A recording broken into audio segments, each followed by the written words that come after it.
একটু যদি 100 দিনের মূল্যায়ন বলা হয়, যে কোথাও কি মনে হচ্ছে যে একটু এলোমেলো, অস্বস্তি তৈরি হচ্ছে, বিভিন্ন জনের বক্তৃতায় আমরা দেখতে পাচ্ছি এক ধরনের একটু হতাশার সুর, এই বিষয়টি কি খুব তাড়াতাড়ি হয়ে যাচ্ছে কিনা? মাত্র 100 দিন কি যথেষ্ট সময় আসলে, নাকি একটু তাড়াতাড়ি আসলে হতাশার কথা শোনা যাচ্ছে?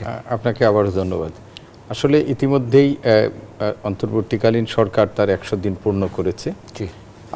আমরা যদি মোটা দাগে বিবেচনা করি 100 দিন মূল্যায়ন এটি যথেষ্ট নয়, কিন্তু 100 দিনে কি হলো সেইটুকু অন্তত পক্ষে মূল্যায়ন করা যেতে পারে, এবং সেই মূল্যায়ন নিয়ে ইতিমধ্যেই চলচারা বিশ্লেষণ পক্ষে বিপক্ষে, এখানেও আমরা একটা মিশ্র প্রতিক্রিয়া আমরা লক্ষ্য করছি। এবং অনেকেই বলছেন যে 100 দিনে এই সরকার 16 বছরের যে জঞ্জাল নিয়ে তারা যাত্রা শুরু করেছে, যে পাহাড় পরিমাণ মানুষের প্রত্যাশার জায়গায় নিয়ে তারা দায়িত্বভার গ্রহণ করেছে, সেইখানে 100 দিনে তাদের যে অর্জন সেটা দিয়ে তাদেরকে মূল্যায়ন করার সময় এখনও আসেনি। একটু আগে আমাদের কেন্দ্রীয় সমন্বয়ক রিফাত যেটি বলছিল যে এই 100 দিনে সরকারকে কিন্তু অনেক চ্যালেঞ্জ, হঠাৎ করে একটি সরকার গঠিত হয়েছে, যেটি একটু আগেও আমাদের আলোচনায় এসেছে যে তাদের এইরকম একটা সরকার গঠনের কোনো প্রস্তুতি কারো ছিল না। সেই সরকার ক্ষমতায় আসার পর দুটো প্রাকৃতিক দুর্যোগ সহ তাদেরকে দেশি বিদেশি অনেক ষড়যন্ত্র, অনেক চ্যালেঞ্জ তাদেরকে প্রতিনিয়ত মোকাবেলা করে সামনের দিকে যেতে হচ্ছে। এবং এর মধ্যে যদি আপনারা ধরেন যে অর্থনীতির ক্ষেত্রে বাংলাদেশের খুব একটা বিপর্যস্ত অবস্থার মধ্য দিয়ে আমরা এই সরকারকে যাত্রা শুরু করতে হয়েছে, এবং ইতিমধ্যেই বাংলাদেশের সবচেয়ে দৃশ্যমান এবং সর্বজনের কাছে একটা প্রত্যাশিত জায়গা হচ্ছে যে মুদ্রাস্ফীতিটা লাঘব এবং মানে জনগণের নিত্য ব্যবহার্য যে পণ্য সেগুলোর মূল্যটা সহনীয় মাত্রায় আনা, বাজারে স্বস্তি ফেরানো, যেটা বাজারে স্বস্তি ফেরানো। আমরা যদি মোটা দাগে বলি যে এই ক্ষেত্রে সরকারের যে সাফল্য, সেই সাফল্য কিন্তু আমাদের এটা দৃশ্যমান কোনো সাফল্য বা আমাদের কাঙ্ক্ষিত মাত্রার সাফল্যের ধারে কাছেও এই ক্ষেত্রে আমাদের অর্জন হয়নি।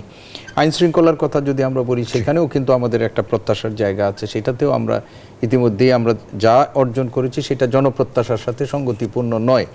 আমরা আজকেও দেখেছি যে সরকার আবারও সেনাবাহিনীর ম্যাজিস্ট্রেসি পাওয়ার আরও 2 মাসের জন্য বৃদ্ধি করে পরিস্থিতি নিয়ন্ত্রণ করার মানে করার জন্য, অবশ্য সেখানেও সরকারের অনেক চ্যালেঞ্জ আছে। আপনি দেখবেন যে অর্থনীতির ক্ষেত্রে আমাদের একটা ইতিবাচক হলো যে রেমিটেন্স প্রবাহ, সেটা অনেক বেড়েছে, রপ্তানি আয়ও কিছুটা হয়েছে, আমাদের রিজার্ভের একটা চাপ আছে। তবে রাষ্ট্র মেরামতের জন্য সরকারের যে একটা কমিটমেন্ট এবং মানুষের জন্য যে সংস্কার, সেইটির কার্যক্রমের জন্য সরকার ইতিমধ্যে 10টা কমিশন গঠন করেছে, 6টার কার্যক্রম শুরু হয়েছে, এবং তাদের কার্যক্রম আমরা বলেছি যে নানা রকমের কথা আমরা শুনতে পাচ্ছি। আগামী ডিসেম্বরের 31 তারিখ পর্যন্ত আমরা অপেক্ষা করব তাদের যে কার্যক্রমের প্রাথমিকভাবে তারা কিভাবে উপস্থাপন করতে পারবে। একটা মানুষের প্রত্যাশা এবং রাজনৈতিক দলগুলোরও বড় রকমের একটা দাবি সরকারের কাছে আছে যে সরকার যে কাজগুলো করে একটা নির্বাচনের দিকে যাবে, সেখানে একটা রোডম্যাপ বা সরকারের একটা পরিকল্পনার কথা, সেইখানে কিন্তু সরকার এখন পর্যন্ত কোনো স্পষ্ট করছে না। এইগুলো মানুষের মধ্যে এক ধরনের বিতর্ক আছে, প্রতিক্রিয়া আছে।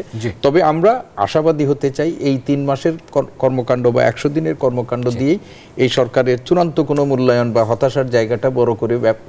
আজকে তারেক রহমান সাহেব একটা কথা বলেছেন যে এই সরকারকে ব্যর্থ করার জন্য যে ইয়াটা অনেক চক্রান্ত আছে, সেটা অনেক চেষ্টাও চলছে, সেটাও করতে দেওয়া উচিত হবে না। আমরা সেটাও মনে করি। ধন্যবাদ, উপস্থিতি গ্রহণ। আমরা